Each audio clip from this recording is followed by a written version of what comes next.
Sup guys, here today to One Piece 761 review. Now in this week's chapter of One Piece, right, we get the lowdown on the OP no Mi fruit, right? Basically the OP fruit. The name suits it perfectly. It's an overpowered fruit nonetheless, right? It's even stated in this chapter that a lot of people think it's the ultimate devil fruit, right? And there are not few. That means that it's a fruit, even though it's a paramecia, it's a fruit that is very rare and held in very high regard. And even the abilities that we see Law demonstrate, that's some pretty hacks abilities, from changing people personalities, which he did back in what's that place damn back in what's that island again? Back in Pong Hazard, yes, that's the place, right?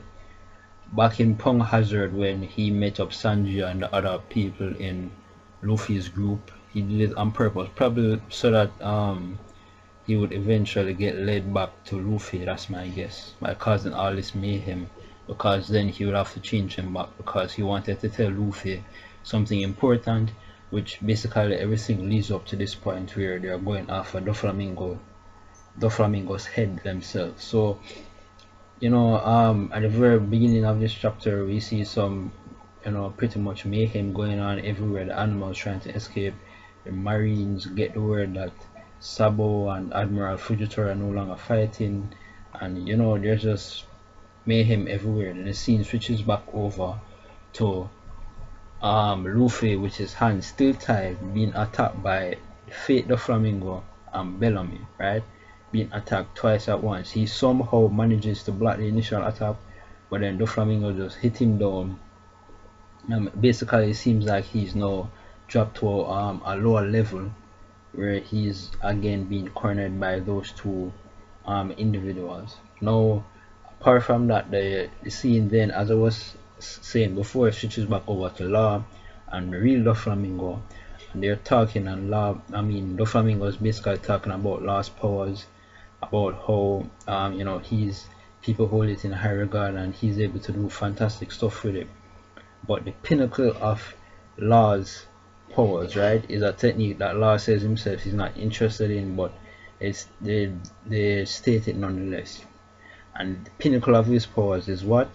To grant eternal life, right? This is what his power can do. It can grant eternal life, but the user forfeits his own life in the process. So think about it. Grant eternal life in the world of One Piece. Who, if Law was to give that treasure, or that prize, or that ability to someone to live forever, who would they give it to?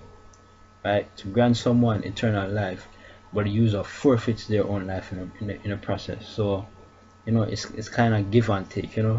It grants something of immeasurable importance, I'm sure, to everyone out there.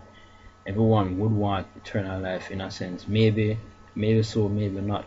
Some people would not want to necessarily live forever, but I'm guessing some people do.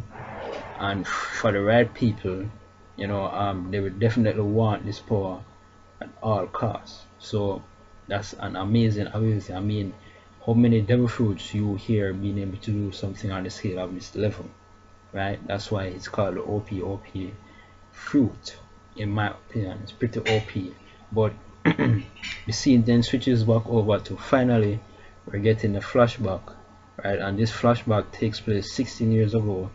It introduces Law's younger brother Corazon, and shows him that he's basically a mute.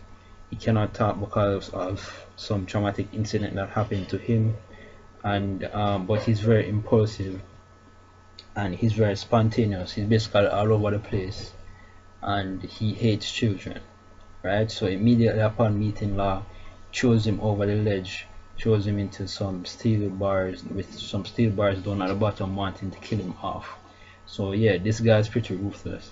And for some strange reason, well, at the beginning of this flashback, it was revealed that Law, at the time when he said he wanted to destroy everything, kill everybody, it was because he had only a few years to live at that point. He said that he had only 3 years to live.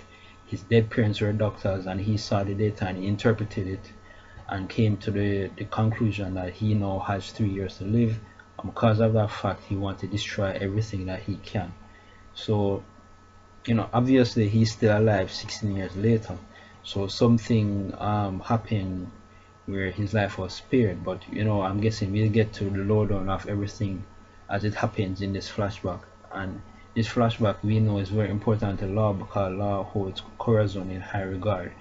And but although initially meeting Corazon, it was like this dude was a douchebag, but overall I thought it was a good chapter of One Piece. Finally getting this flashback, it will explain a lot, not just for Law but for Doflamingo himself. So, oh yes, another important thing that I would like to also mention, couple chapters back, right, we saw CP0 came to the island of Dressrosa, and in this chapter it was revealed that Law basically said that Doflamingo is the one who mobilized CP0. So Law was puzzled as to why Doflamingo still has influence with or still has power in regards to the Tenryubito, even though he's no longer one of them. And Doflamingo explains to him that he still has power in regards to the Tenryubito because he holds something of immeasurable value to them, and because he holds something of immeasurable value to them, if he had Law's power, he would be able to either do something fantastic or use it to such an extreme ability that basically he would be the one in control. And he basically said that they tried to kill him but they all failed, and because they all failed and he's in possession of this treasure, so to speak, he now has all the rights and all the permissions that we see him demonstrate, in, for example, in his ability to mobilize CP0. So Law, right, this guy is not just fighting ability powerful, but he's powerful in terms of political standing and political power in the world of One Piece. He mobilized CP0, right? That's crazy. But overall, as I said, this was a good chapter of One Piece. So that's it. That's my review. Remember to rate, comment, subscribe. Sayonara.